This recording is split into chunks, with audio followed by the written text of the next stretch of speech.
इस वीडियो में हमें दो प्रश्नों को हल करना है। पहला प्रश्न है, एक समांतर षटफलक के किनारे मूल बिंदु से i cap plus 2j cap, 4j cap और j cap plus 3k cap द्वारा प्रदर्शित जाते हैं, इसका आयतन ज्ञात करो।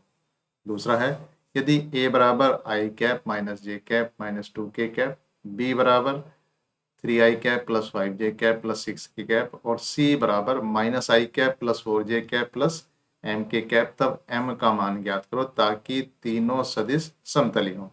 तो पहला वाला जो है ये क्या है, यह है समांतर षटफलक और इसका आयतन, समांतर षटफलक जो है उसके 3 किनारे होते हैं, उन्हीं को बार बार रिपीट करने के बाद पूरा समांतर षटफलक बन जाता है। तो अगर समांतर षटफलक के 3 वो सदिश ए, बी और सी होते हैं तो उसका जो आयतन है वो क्या होता है, उसके अदिश त्रिक गुणन के बराबर होता है। तो उसका आयतन हो जाता है ए डॉट बी क्रॉस सी।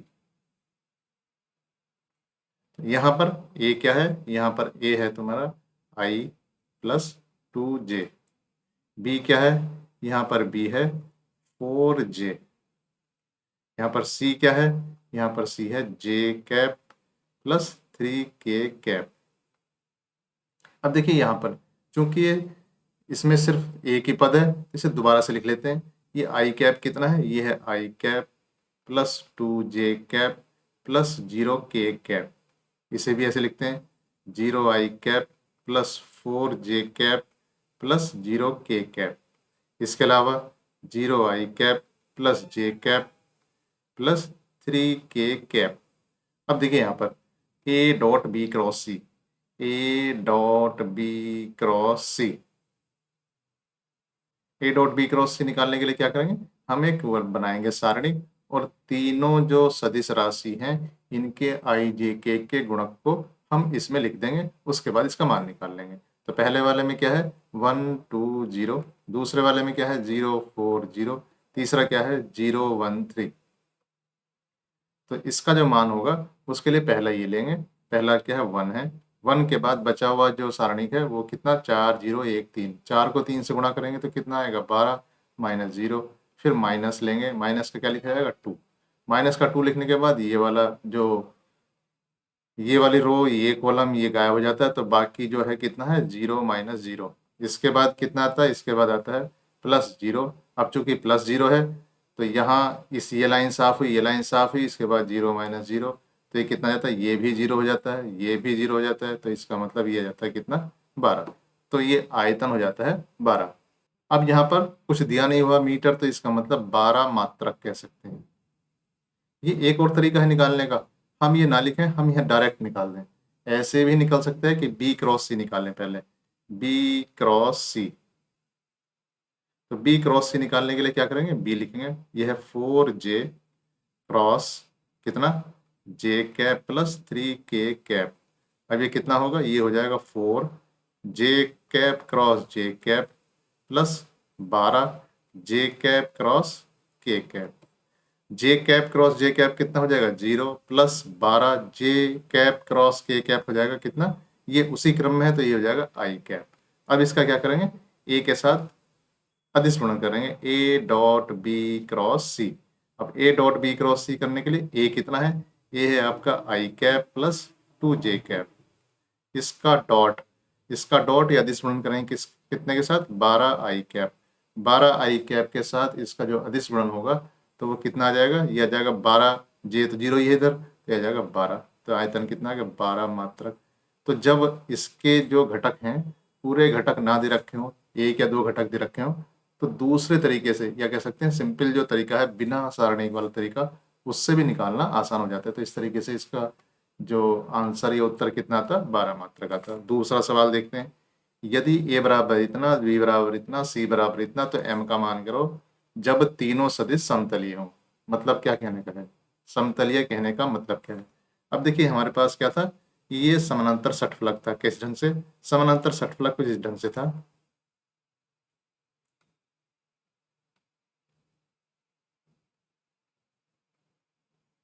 तो समानांतर षटफलक कुछ इस ढंग का बना हुआ था कि समानांतर षटफलक तो इसमें ए बी सी थे, ये वेक्टर ए है, ये बी है, ये सी है, तो इस ढंग से 3 सदिश राशि थी।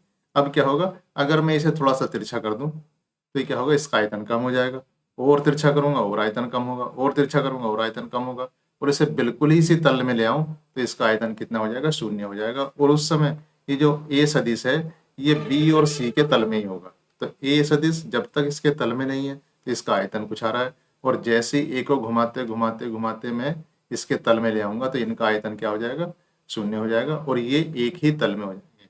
तो एक ही तल में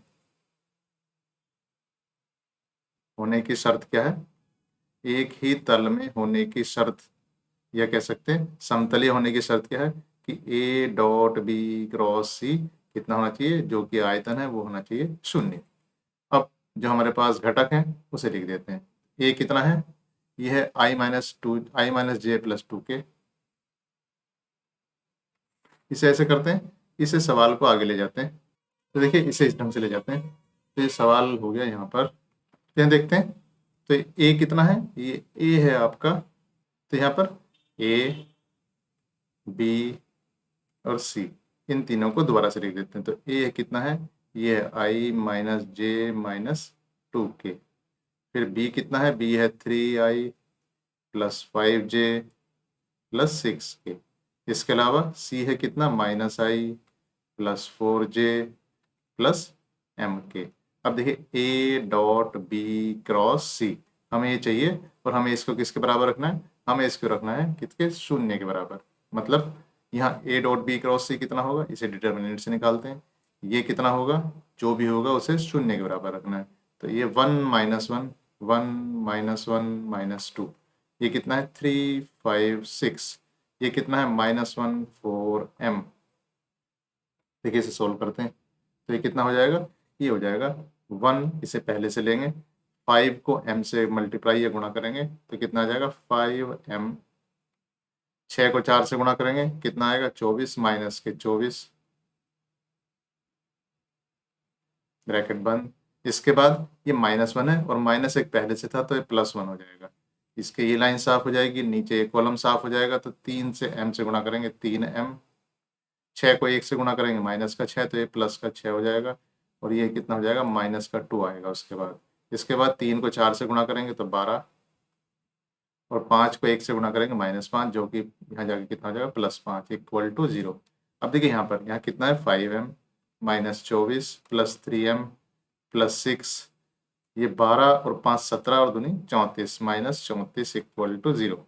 अब देखिए कितना, 5 और 3 8m, और इधर कितना है, ये प्लस का 6 है, माइनस के 24 माइनस के 34 34 और 24 कितना हुआ, ये हुआ 58 या 58। 58 में से 6 घटाएंगे तो कितना है, 52, यानी कि -52 इक्वल टू कितना होगा, ये बराबर हो गया 0। तो 8m बराबर ये कितना हुआ, 52, और m इक्वल टू कितना हुआ, 52/8। ये कितना हो गया, ये हो गया 6.5। तो m का मान कितना आ गया, 6.5, या कह सकते हैं m का मान अगर 6.5 होगा तो ये तीनों वेक्टर से बनने वाला समानांतर षटफलक का आयतन 0 होगा, और हम कह सकते हैं कि तीनों एक ही तल में होंगे। इससे संबंधित जो PDF नोट्स हैं वो आपको डिस्क्रिप्शन में मिलेंगे। Thank you.